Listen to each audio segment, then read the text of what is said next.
All right, guys, welcome back to another video. It's your man Jay, and welcome to another episode. Is it really worth it?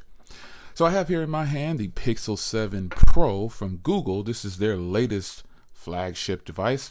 Now, Google was nice enough to send this over to me at launch, and so I appreciate it. You've already seen my video on the Pixel 7. Is it worth it that I got myself? But the Pixel 7 Pro is their big dog. This is the phone that they're going to push, and because this is their best offering. So for me, I'm going to do it rundown just like I always do. And I'm going to tell you whether I think certain things on this device are worth it or not. So, and as a whole, is this device really worth it to get your hard-earned money? So there are several variations of this device. You can get it all the way up to a 512 gig down to 128 gig storage. And this is what Google has sent over to us. 8 gig and 12 gig RAM models as well. 5,000 milliamp hour battery inside. 6.7 inch quad HD display coming in at 1440 by 3120, a 50 megapixel shooter on the rear. So several different colors that it comes in, but let's take a look at the design first. We're going to go ahead and clean it up here. Now, I do have a skin on here from SophieGuard.com. Be sure to hit SophieGuard.com if you decide to pick up a skin for your device. Great looking skins. I like to keep this on here for grip because I don't like to wear cases sometimes. But for the purpose of this video, just know that this is a skin on here, and this is obsidian black. So the design of this, Google has decided that this is their new model for their devices since the 6 line came out last year. So this is something that I think we knew was going to happen. They had to do something drastic to change from the other style, the other look and feel. Let me show you what I mean. They've transitioned down the line. This is the older style that they moved from, moving to this design, which I still think that design is actually a fairly sleek design and very nice, and I could roll with it at any time. But this is where we are for the Pro lineup. And also the 7 obviously looks exactly the same, minus the telephoto lens. So you do have this bar design right here. And you have like the two-tone look. Again, remember mine has a skin on it. You've seen default pictures of this device before. If you haven't, hit store.google.com. If you decide to grab one of these, and you'll see all the official colors, the way it actually looks. Now, along the side here, you've got a shiny stainless steel along the edges here for the body of this device. And I'm sorry, aluminum frame, but it's kind of polished. And that's something that I don't like. That's personal preference. But the overall design of this device is absolutely great. This is a beautiful design. I'm glad they went in this direction. I'm glad they did something different because we needed something like this from Google to show that they can actually produce some stellar designs and give some serious upgrades and updates to what they were offering in the past. So the design of this device is really, really nice. And when we talk about just hardware itself, this is going to be something that you might say, and by the way, a lot of these things I'm saying are subjective. Some are really objective, but some are subjective, meaning this is my opinion about it, and some of you might agree or you might disagree. But this is how the device is going to come to you, and the front display of this is what people see the most, and this hardware is just. This is called an LTPO AMOLED 120 Hz HDR10 Plus display. 1,000 nits with 1,500 nitness, peak brightness. Hashtag that. That's your man's Jay's. I'm gonna copyright that too. Nitness. Get that on a shirt. 1,000 nitness. But yeah, this is what Google is offering, and this overall hardware is great, folks. It's a little on the big side. Because that's subjective too, but some people might feel like this phone isn't big enough. But this is a 6.7 inch display, folks, and then you have to account for the body that it's in. So you determine what you think is great hardware or not. But I say the design and the hardware are worth it. This is some of the best that Google has done. I like the 6P design as well, so that's probably why I'm kind of favoring this a lot too. But you decide what you think is great or not. So we look here at this display. We look at the display. I'm going to go ahead and tell you off the rip, yes, it's worth it. This is 1440 by 3120, and how many pixels per inch is that? It was 512 pixels per inch. And the aspect ratio on this phone is 19.5 by 9. So it's not 20 by 9. It's just under there. So it's still fairly tall, but it is a beautiful feel in hand, and it needs to be, because we can't have too wide of a phone. You know, that was my gripe with the iPhone 13 Pro Max and the 14 Pro Max. They're just really wide, and they're also heavy. With this device, it is not heavy, but let's stay on the screen. This photo that you see here is actually a picture I took with this phone outside my front door in the front yard. It was raining. I said, I got to go out here and show what this device can do, and it's wallpaper worthy. I literally took this photo in the front lawn when it was raining one day. So the display really pops, and I don't have it turned all the way up. Let me crank it here. That is and on camera, folks, you will never, I don't know if you know what movie that's from, but listen, you will never be able to see how beautiful this is unless you see it in person. This is a phenomenal display, and it is completely worth it. 1500 peak brightness, but that's outside in direct sunlight. We're not in direct sunlight. I just have one LED spotlight going, and that is it. And it's pretty much dim in my office. So at full brightness like this looks great. I'm going to crank it back down a little bit so it can be a little bit more easier on your eyes. You can see more detail like that. So the display, totally worth it. Now I just got done talking about the camera. So let me see if I can fire up my cameras here and find that. Well, here's that day. This is the day that I was out there taking, and let me find the action. Let me swipe up here and see. This was taken on October 24th. We're in December on the 6th. Here is, look at the detail from these cameras. I've shot video, HDR video with this phone at night, and I'll show you that too. These cameras, again, because I told you I took this in the front lawn. Here's a small video that I did. Wow, this is just. And this was shot in HDR. Let me make sure here, because I know I keep it in HDR. Did it show HDR? I'm sure it's HDR because I keep this on HDR. But you can tell just how that pops. Check out what I said. You want to hear what I said? Look, hold on. Days like this were made for Team Pixel. No, that was beast mode, right? Run it back, Jay. Days like this were made for Team Pixel. Yeah, because it was a rainy day out. It was just the right amount of light outside, and the HDR video just pops so good, folks. The highlight of Pixel phones is the cameras and the software. I say, if you're buying a Pixel, you're buying it because you want the best cameras in the game. If you want to take some really stellar photos, and now they've stepped their game up with video. Now, a lot of people, including myself, have been focusing on what the cinematic video can't do or what it should do for the next iteration, and we're not wrong in doing so. Google has no exception. They need to step their game up too. They have to bring the thunder if they're going to compete with the masses, and that's just a part of the game. We can't be in this game and think you're going to get a pass because we like you. No. So this phone takes stellar photos, and now the video is, look at how far I'm zooming all the way in. That's 100% crop on there. Look at this. This is freaking crazy, folks. Your highlight of your Pixel should be your freaking cameras. I'm telling you, this is stellar. Look at the, I don't have to say it, but I mean, let me show you a video I did one night of the car right here in HDR bars.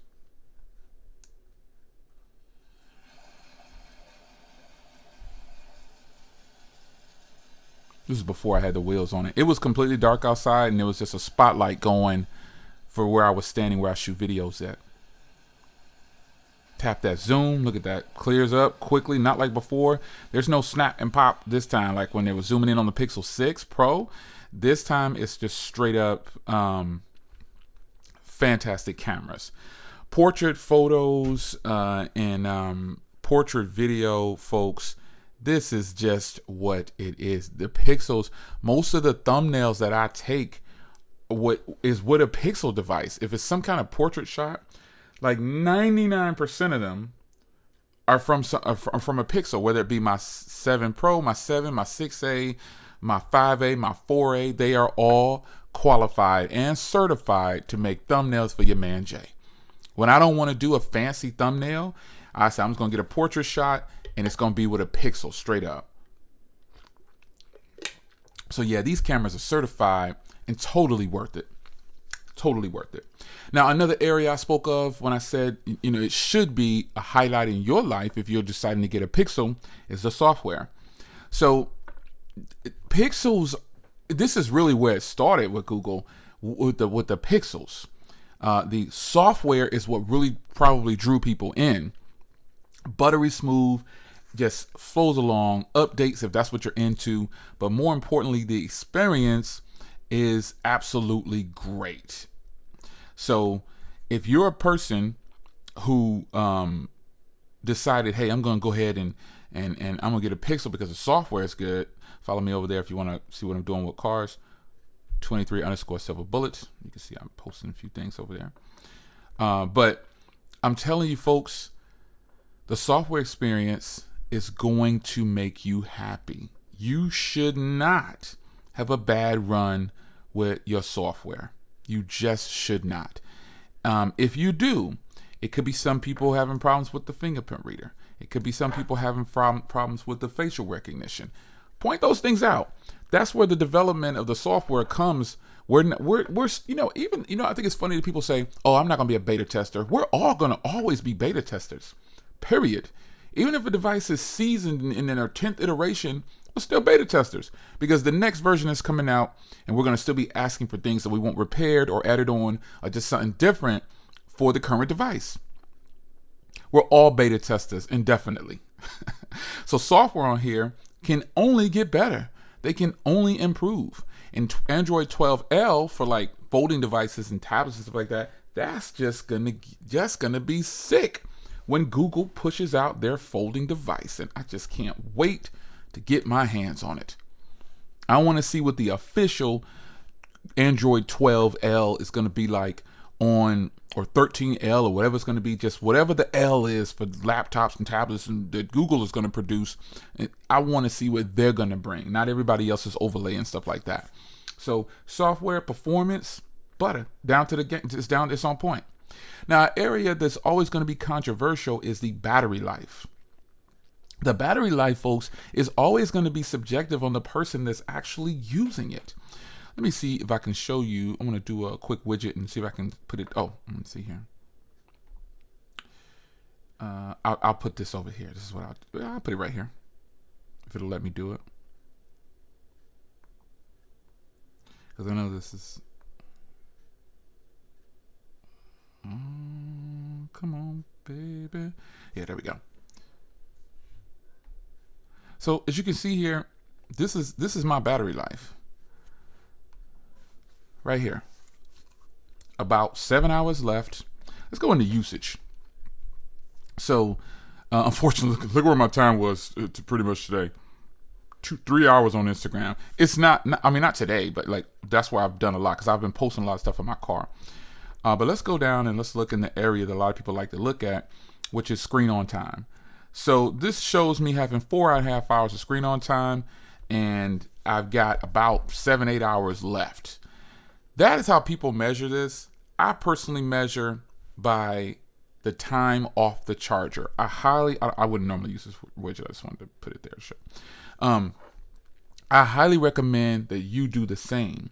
You will waste a lot of energy and time being concerned at how much screen on time you have. Some people totally disagree with this theory and this logic, but I think that is just the best way to measure your device.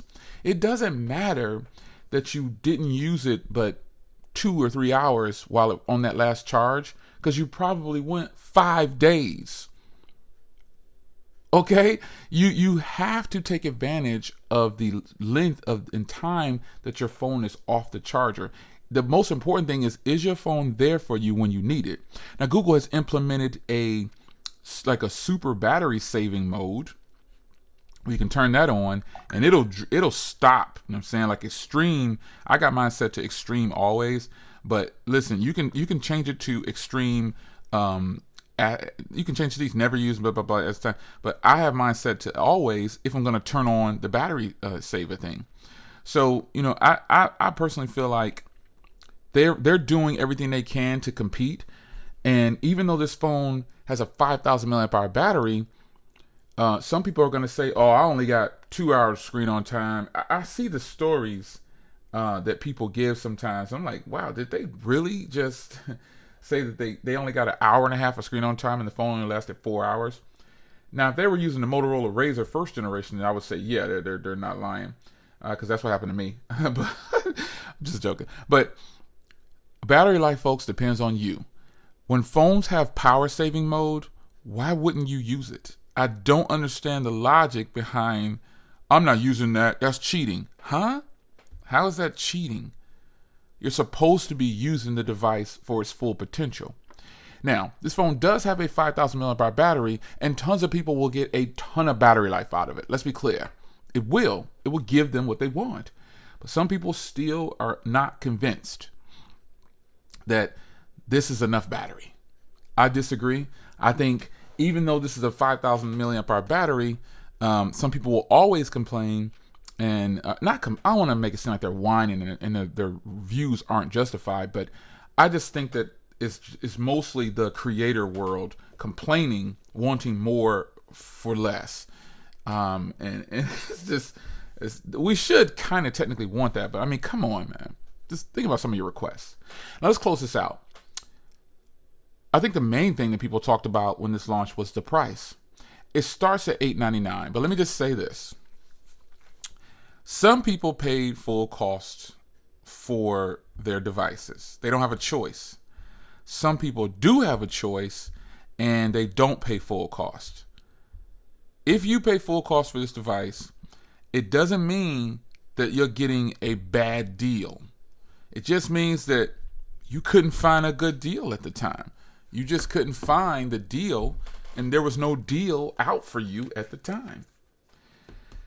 Now, if you focus on that, you're going to be mad at yourself thinking that you got played, and you really didn't. You bought this device when you bought it, knowing that because remember, the time of year is always important.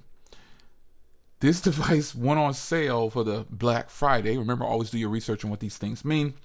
It basically just went on sale at the end of November, and in some places it's still on sale for up to $200-$300 off, $500 off. You find the deals, folks.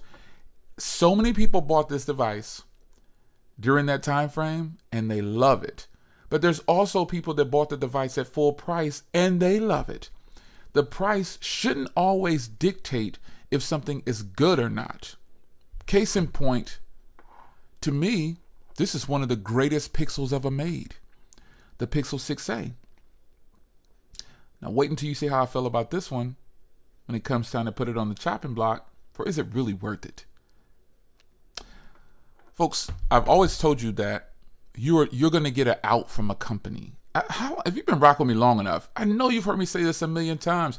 They're giving you an out. There's no way that you can complain about the price or something or say that it's just not worth it, especially if you don't have it. We all know that about 60% of the people throwing shade don't even have the device. Let's go ahead and bump it up to 70. Heck, 85% don't have the device. And those 85% are people following tech enthusiasts, or they're another tech enthusiast. Period. Because the real kicker is, how many of you creators out there bought a Pixel device even though they sent you one? Because I have a rule that if Google sends me the device, I get the other model. Because I'm going to show that I've been rocking with Pixels long before it's seen Pixel. Spending my money. So I'm buying the devices because I'm genuinely into it and I want to see what it's about. Thus, I'm going to buy the opposite of what they send. That's just a rule that I have. And I'm not saying you're not a real creator or you're not a real enthusiast if you don't spend your own money, even though you got something and blah, blah. I'm saying right here on this, where I sit, I'm going to rock this. I'm going to ride this out to the wheels fall off because I genuinely love Pixels. Love them. Think they're one of the best. It's the best Android option for a person who wants to experience only Android. This is where it's at. And Google has stepped their best foot forward, putting the pricing starting at $8.99. But for the month of November, pretty much they gave you an out to where you couldn't do nothing but put up or shut up. There was no reason why you couldn't. And even today, they're offering extended or elevated trade-ins where you can get this for $199 or like $100 on a trade-in, depending on what device you trade in. Heck, they're still offering, check this out. They're still offering $300 for the 4A. Jay, why haven't you traded that thing in yet? Well, this is collecting, man. I like this little phone. There's plenty of uses I could get out of this phone for when I want to go somewhere with a Pixel. And it still freaking works like brand new. This is what I consider a backup phone to my current Pixels. And I showed you I had the 5A too. Because this price on this one, you don't know how I use these phones, man. I literally will, if I want to use the Pixel 7 Pro somewhere, I'm going to like a concert or an event or something, and I just got to have a Pixel. Depending on how I'm in the mood I'm in, if I want a bigger one, I'll grab this one. If I want a smaller one, I'll grab this one. Depends on what I'm wearing too. If I'm wearing something like sweats or something like that, always getting the small one to go rock with me. If I'm going somewhere where I might be sitting for a long time and I just gotta have that bigger display, I'm gonna go ahead and grab this one right here. If I feel like, okay, yeah, I'm gonna need to go ahead and I'm gonna need to grab this one because I need to make sure I have enough display on here to keep me pleased during this time of waiting. There's always a use scenario. Price, though, folks, does not dictate when something's good. Not to me. I'm never going to say something is poor in quality, even if I think it's overpriced just because it's high in price. Damn, look at the 4A. It's never taken that long. I'm going to show out some of them trolls out there hating on me because this 4A has never taken this long to start up. Let's sit that right there. Because I'm curious why it's taking so long to start. But I think Google has done right by consumers by pricing this where they priced it. There we go. Buddy, don't ever shine on me like that in public. Don't you ever do that again. I need to update you anyway with the December patch. But anyway, it's your man Jay, man. Is this phone worth it? Yes, it is. Is there anything that needs to be changed or updated?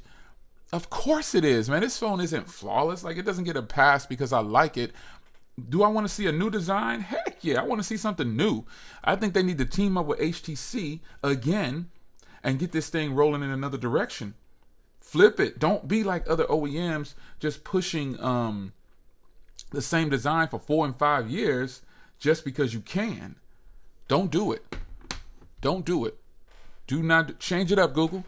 Give us something. Make these devices real collectors, man. And for tech enthusiasts who like to collect the phones, having different iterations of a device and knowing exactly what it's going to look like all the time is freaking boring. Like the S23 Ultra, boring, son. We already know what it's going to look like. That's not the vibe. It's not the vibe I want. So I'm going to finish updating my Pixels. But let me tell you something, folks. I'm ready. If they flip the script and give us something completely different next year, I'm not going to be mad at that, and neither should you. Yeah, let's fade to black. It's your man Jay, folks. Google has done a number on us with the 7 Pro. If you have the 7 Pro and you are not happy with it, I mean, I don't know what to tell you. Go join another team, or go find a different Pixel, because the Pixel 7 Pro is their top offering. Is it the best Pixel they have? Some would argue yes, but I think that's subjective right there, because I could show you a Pixel that I think is the best one they have, and it probably won't be this one. But this is a beast. But you can get a whole lot of phone for a lot less money, even less than this. It's your man Jay. I'm out. Is it really worth it? The Pixel 7 Pro is definitely worth it. Let's go.